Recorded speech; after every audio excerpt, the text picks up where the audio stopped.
Ya Allah, kata Rasul, sebelum wafat, aku ingin bertemu dengan umatku yang mereka tidak pernah menatap wajahku. Kalau orang yang pernah melihat Rasulullah, dia beriman, wajar. Karena dia menyaksikan langsung mukjizat Rasulullah. Kita nggak pernah bertemu Nabi, kita beriman. Apalagi saya, kami keluarga minoritas. Satunya apa? Tahajud. Maka Rasul itu tiap malam tahajud. Maka kekuatan Nabi itu, satu orang Nabi sanggup dia lawan 100 musuh. 1 lawan 100 sanggup Nabi lawan. Rupanya begitu saya mau masuk ceramah, dapat bocoran. Rupanya saya disantet. Orang itu rame-rame melihat nanti Ustaz itu keluar dari masjid, mati ngelepar di depan masjid.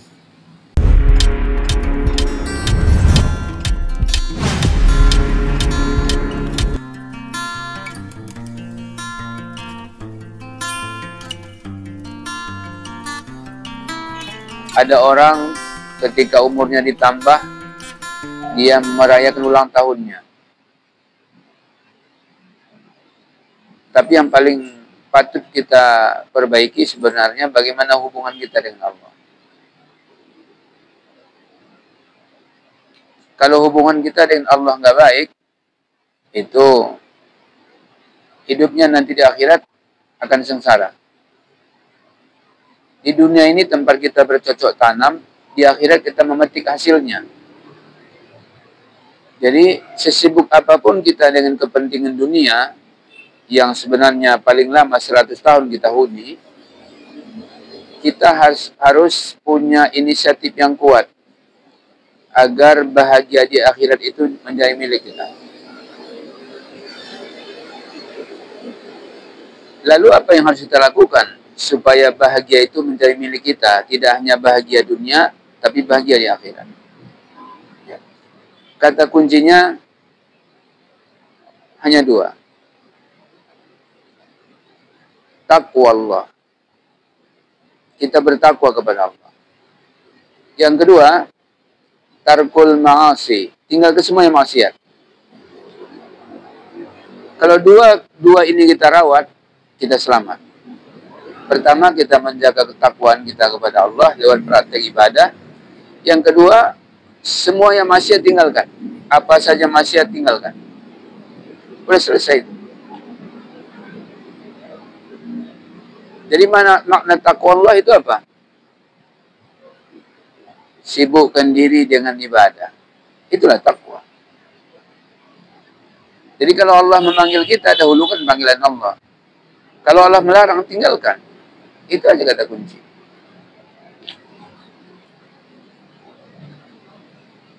Namun ketika para sahabat mengajukan permintaan, ya Rasul, kami ingin masuk surga, tapi nanti bertemu dengan semua Nabi dan Rasul. Kata Rasul itu surganya bukan sembarangan itu. Ya. Coba lihat surah Al-Fatihah. Di ayat terakhir apa kata Allah? Ihdinas siratal mustaqim. Ya Allah, tunjuki kami jalan yang lurus. Jalan yang lurus itu yang mana? Siratal ladzina an'amta 'alaihim. Jalan yang Allah sudah beri nikmat untuk mereka. Mereka siapa yang dimaksud? Hanya 4. Ya. Jalan yang lurus itu surganya istimewa. Apa surganya? Lihat surah Al-Qalam. Allah sebutkan Jannatul A'la. Sering saya terjemahkan hadis ini, surga kelas VIP. Penghuninya cuma 4 kelompok. Pertama, wal mursalin, para rasul. Yang kedua, wal anbiya, para nabi. Yang ketiga, wasiddiqin, nggak pernah bohong seumur hidupnya. Yang keempat, wasyuhada, matinya mati syahid. Udah masuk kita belum? Satu pun kita nggak kena ini. Rasul, kita bukan bagian dari Rasul. Nabi juga bukan. Mati syahid belum tentu. Nggak pernah bohong. Nggak juga. Kita semua pernah bohong. Tapi apa permintaan Rasulullah? Ya Rasul, aku rindu dengan orang yang mengimani agama yang kubawa. Padahal mereka nggak bertemu denganku. Rasul meminta sama Allah, ya Allah, kata Rasul, sebelum wafat, aku ingin bertemu dengan umatku yang mereka tidak pernah menatap wajahku. Kalau orang yang pernah melihat Rasulullah, dia beriman, wajar. Karena dia menyaksikan langsung mukjizat Rasulullah. Kita nggak pernah bertemu Nabi, kita beriman. Apalagi saya, kami keluarga minoritas. Ya. Kita ini insya Allah dirindukan Rasulullah. Lalu peluang kita bertemu Rasul kayaknya kecil. Kenapa? Kita bukan bagian dari para Rasul, bukan bagian dari para Nabi. Mati kita belum tentu mati syahid, dan hidup kita pernah berbohong. Apa kata Nabi?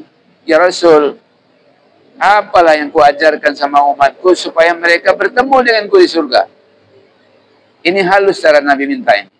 Apa halusnya? Ini kan cara kasarnya Nabi meminta bagaimana cara umatku itu bisa satu surga bersamaku. Ya. Lahirlah hadis. Hadisnya hadis qudsi. Apa kata Nabi? An ibni Abdillah radhiyallahu anhu qala. Hadis ini dari Ibni Abdillah, beliau berkata, qala Rasulullah sallallahu alaihi wasallam. Telah bersabda Rasul sallallahu alaihi wasallam. Ya. Apa kata Nabi? Absus salam. Ya. Ada 4 amalannya. Siapa yang mengamalkannya, didoakan penduduk langit. Di langit siapa penduduk? Malaikat. Apa doa malaikat untuk penduduk bumi yang mengamalkan 4 ini? 3. Pertama, ya Allah ampuni dosanya. Yang kedua, ya Allah mudahkan urusannya. Yang ketiga, ya Allah, masukkan ia masuk surga bersama para nabi dan para rasul. Dasar ini. Ya. Ayat yang tertinggal dari surah Al-Fatihah. Jadi surah Al-Fatihah itu jalan yang telah engkau beri nikmat untuk mereka. Mereka itu siapa maknanya? Wal mursalin, wal anbiya, was syuhada. Kemudian wasiddiqin. Karena kita nggak masuk salah satu yang 4 ini, maka Nabi minta sama Allah, apa amalan umatku supaya mereka bertemu denganku di surga, ya Allah. Ya, pertama, absus salam. Doakan orang lain lewat salam. Ya, kalau kita mau pidato, jangan lupa kalimat pertama, assalamualaikum. Kalau kita ketik WA, jangan lupa assalamualaikum. Ya. Ketemu teman di jalan, assalamualaikum. Jangan klakson aja, jangan. Assalamualaikum dulu, baru bicara yang lain. Ya. Itu identitas seorang muslim. Ya. Yang kedua, wasilul arham. Buat hubungkan silaturahmi. Buat orang senang. Ya. Kalau kita hadir di satu tempat, dimanapun tempat itu, buat orang nyaman hadirnya kita. Nah, ini maknanya silaturahmi yang baik. Jangan kita hadir, orang malah kesel. Kalau kita nggak hadir, orang senang. Kita sakit, orang berdoa supaya cepat mati. Begitu mati, alhamdulillah katanya. Nah, kita jangan begitu. Ya. Kalau kita datang, orang senang. Kalau kita berucap, orang tidak tersinggung. Ya. Ada peristiwa menarik tuh. Ketika Abu Bakar jalan dengan Rasulullah. Jadi Nabi bersama Rasul jalan melewati gurun pasir. Tiba-tiba Abu Bakar gini. Antum nyambung nggak? Kenapa Abu Bakar gini?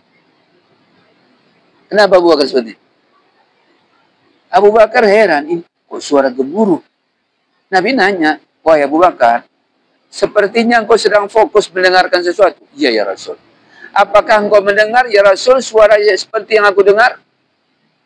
Suara apa yang kau dengar wahai sahabatku? Aku mendengar suara gemuruh tasbih. Aku mendengarnya katanya. Lewat mereka di hutan. Ternyata hutan itu, pohon-pohon itu juga bertasbih. Lagi-lagi Abu Bakar bertanya, ya Rasul, apakah engkau mendengar seperti yang aku dengar? Apa rupa yang aku dengar, kata Nabi, itu untuk meyakinkan nih. Aku mendengar suara tasbih, ya Rasul. Apa jawab Nabi? Aku juga mendengar. Lewat mereka, di lautan. Ya. Lagi-lagi Abu Bakar pasang kedua telapak tangan begini. Sedang fokus mendengarkan sesuatu. Lagi-lagi Nabi bertanya, wahai sahabatku, sepertinya engkau mendengar lagi. Iya ya Rasul. Apakah sama yang aku dengar dengan yang kau dengar ya Rasul? Rasul balik bertanya, apa yang kau dengar? Mendengar suara tasbih ya Rasul, seperti kemarin saat kita lewat di gurun pasir. Seperti kita lewat di gunung dan di hutan. Akhirnya, hari berikutnya, Abu Bakar jalan sendiri. Tanpa Rasul. Tak terdengar suara tasbih. Ya. Berikutnya diajak lagi oleh Abu Bakar. Terdengar lagi suara tasbih. Berikutnya Abu Bakar sendiri. Tidak ada suara tasbih. Hari kelima, jalan berdua. Mendengar suara tasbih begitu gemuruh. Subhanallah, walhamdulillah, wala ilaha illallah, wallahu akbar. Disitulah Abu Bakar memperlihatkan penasarannya. Ya Rasul, kenapa benda-benda yang kita lalui ini, makhluk yang kita lalui ini, mereka bertasbih? Apa jawab Nabi? Mereka sedang memuji dan membesarkan Allah. Kan memunculkan pertanyaan lagi. Abu Bakar bertanya, kenapa mereka memuji dan membesarkan Allah ya Rasul? Rasul jawab, karena mereka makhluk Allah. Iya ya Rasul. Saat aku jalan sendirian ya Rasul, aku tidak mendengar suara itu. Kenapa saat aku berjalan bersamamu, aku dengar suara tasbih ya Rasul? Rasul diam. Apa maknanya? Rasul nggak sombong. Ku jawab ya Rasul, kata Abu Bakar. Apa jawabnya kata Nabi? Kena engkau ya Rasul. Subhanallah. Kena aku lewat nggak ada tasbih. Tapi begitu kau lewat ya Rasul, ku dengar suara teriakan tasbih. Tandanya apa? Rasul bersahabat dengan alam. Saking bersahabatnya, lewatnya pun dia disanjung. Lewat kalimat tasbih dan takbir. Karena ini makhluk pujaan Allah, makhluk kesayangan Allah. Lewatnya, jangankan Allah, makhluk pun ikut bertasbih memuji Allah. Karena Allah hadirkan seorang makhluk yang sangat mulia, namanya Muhammad. Ini tadi khatib Jumat saya angkat. Ya. Saya sindir dengan kondisi pejabat sekarang. Baru jadi kepling, sombong. Baru jadi lurah, sombongnya minta ampun. Baru jadi anggota DPR, cakapnya menyakiti rakyat. Rasul saja sudah jelas gara-gara dia lewat makhluk bertasbih. Tapi apa katanya? Karena mereka makhluk, mereka itu memuji dan membesarkan Allah. Tidak pernah dia kata gara-gara aku loh. Ya. Nah, ini yang patut ada pada kita sebagai umat Muhammad. Tawaddu.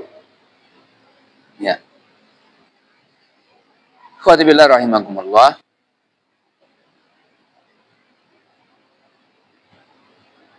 Nabi itu punya sifat yang dahsyat. Beliau itu selalu mendoakan. Yang didoakan mau apakah itu muslim, bukan muslim, bahkan alam jagat raya beliau doakan. Maka saking mulianya Rasul itu di hadapan Allah dan di hadapan makhluk, apa kata Allah? Wa ma arsalnaka illa rahmatan lil alamin. Tidak aku utus engkau Muhammad kecuali menjadi rahmat bagi seluruh alam jagat raya. Ya. Yang kedua, apa tadi? Wasilul arham, ya. Hidupkan silaturahmi, buat orang senang dengan kita. Yang ketiga, wa at'imut ta'am. Rajin sedekah. Suka ngasih makan tuh orang yang sedang lapar. Itu makna wa at'imut ta'am. Maka Nabi mengancam, kalau ada seseorang yang tidur dalam keadaan kenyang, sementara tetangganya tidur dalam keadaan lapar, maka tetangga yang tidur dalam keadaan kenyang itu, jangan masuk surga, bau surga pun tak dapat. Ya. Artinya apa? Ya kita harus pedulilah sama saudara kita yang kurang mampu. Hari ini umat Islam memang sengaja dimiskinkan. Supaya apa? Supaya tidak berkutik. Mudah dipengaruhi, mudah dibidik, mudah dibujuk, bahkan mudah dipaksa. Kenapa? Orang perutnya lapar. Ya. Tapi kalau muslim yang kaya suka nolong orang susah, dia perhatian, peduli, itu umat Islam akan semakin kuat. Karena di antara umat itu saling tolong-menolong. Jangan nafsi-nafsi. Kemudian yang terakhir, ini yang berat. Wasallu bil-laili wan-nasu niyam. Salat malam saat orang kebanyakan sedang tidur pulas. Ya. Makanya orang gemar tahajud itu fadilahnya dahsyat. Apa di antara fadilahnya? Fatahajjad bihi nafilatan lak. Allah berikan yang makam terpuji. Ya. Allah berikan dia kekuatan di luar kekuatan orang normal. Coba untuk lihat surah Al-Mudaththir itu ada 20 ayat. Ayat 1 sampai 19 kali turun itu. Ayat 20 ayat penutup 3 tahun kemudian baru Allah turunkan.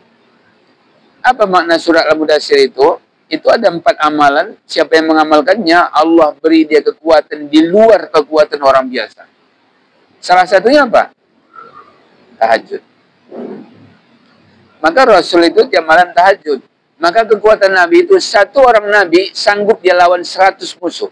1 lawan 100 sanggup Nabi lawan. Apakah Nabi punya ilmu kanuragan? Tidak. Ilmunya dari Allah. Setelah dicari, apa penyebabnya Rasul kok sakti? Rupanya penyebabnya tahajud.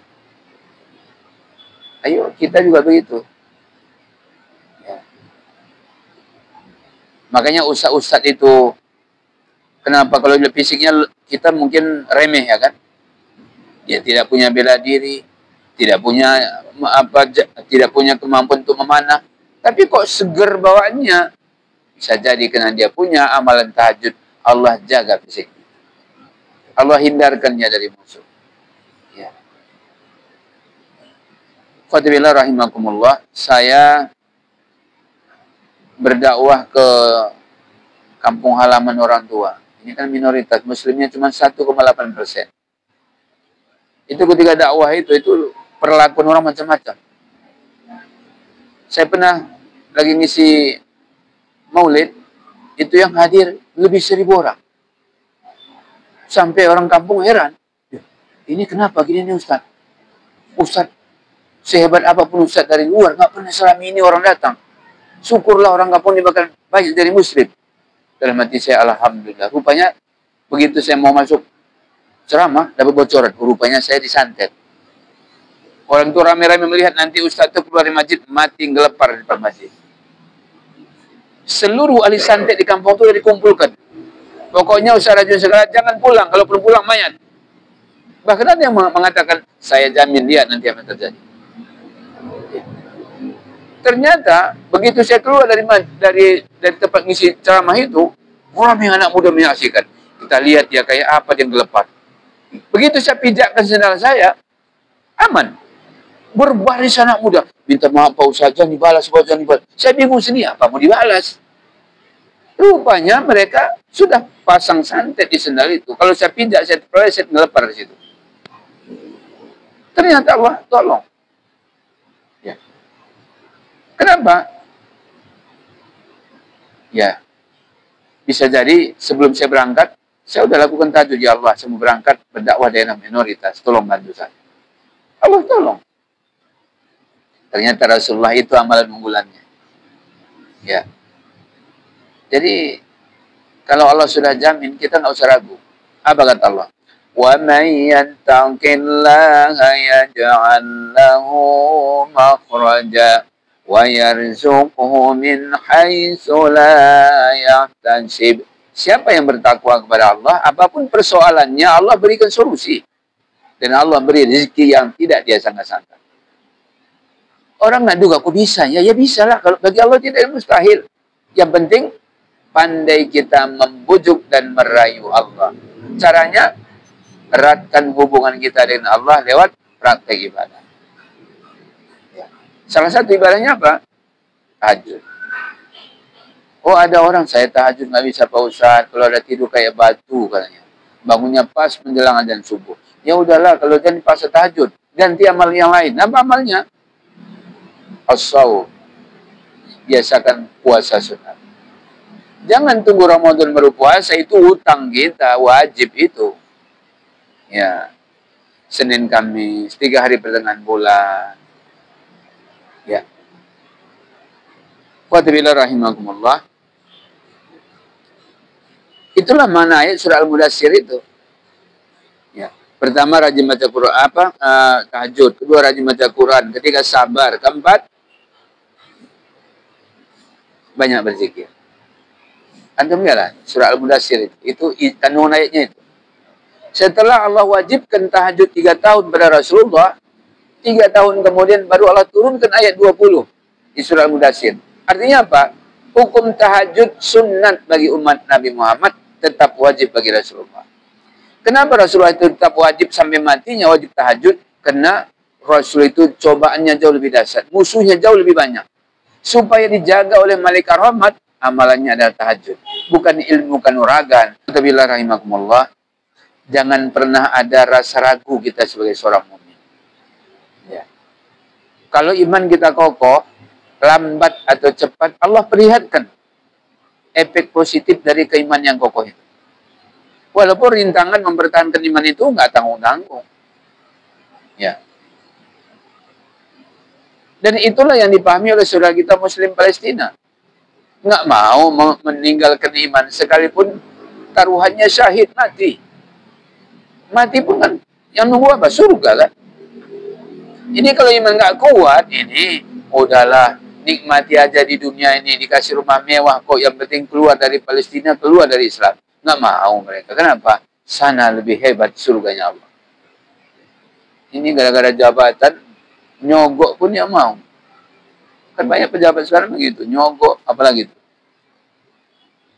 Berbohong, manipulasi, belum lagi yang korupsi. Ya Allah. Qatibillah rahimahumullah. Itu 4 amalannya. Mudah-mudahan 4 amalan itu kita bisa rawat dengan baik sampai kita wafat. Penduduk langit akan mendoakan kita. Dan insya Allah nanti saat berkumpul di padang mahsyar, kita satu barisan dengan Rasulullah Sallallahu Alaihi Wasallam. Apa saja amalnya? Sebarkan salam. Yang kedua, hidupkan silaturahmi. Yang ketiga, suka bersedekah, menolong orang susah. Yang keempat, hidupkan malam untuk bertahajud. Tak bisa tiap malam kayak Rasul. Ya udahlah, pinoman seminggu sekali. Kalau kita mungkin jam kerja cepat berangkat, ya udahlah pinoman malam Sabtu, malam Minggu. Karena Sabtunya nggak kerja atau Minggunya nggak kerja, malamnya tahajud. Kalau nggak bisa malam Senin, malam Selasa, malam Rabu, malam Kamis, malam Sabtu. Kenapa? Malam ini mungkin kita cepat tidur, besoknya pagi bangun berangkat kerja. Jangan sampai malam itu berlalu kita nggak ada tahajud. Ini rugi besar. Fadilahnya dahsyat. Ya. Qatibillah rahimakumullah. Mulianya seorang mukmin apa? Terhindar dari musuh dan terhindar dari azab neraka. Ya, itulah mulianya seorang muslim. Di dunia kita kena musuh, mati kita masuk surga. Itu yang harus kita cari. Bahkan kalau kita melewati suatu daerah, orang lain yang ngasih tahu, Pak, jangan lewat sini bahaya katanya. Kenapa orang ngasih tahu? Karena orang sayang sama kita. Orang tidak mau kalau kita dapat musibah. Jadi orang banyak yang ngabarin. Ya. Subhanallah. Nah, kita buat cara seperti itu sehingga kita akan mendapatkan ketenangan dan kenyamanan hidup di dunia, dan puncak ketenangan itu ketika Allah beri kita hadiah surga. Ya. Wallahu a'lam bishawab. Assalamualaikum warahmatullahi wabarakatuh.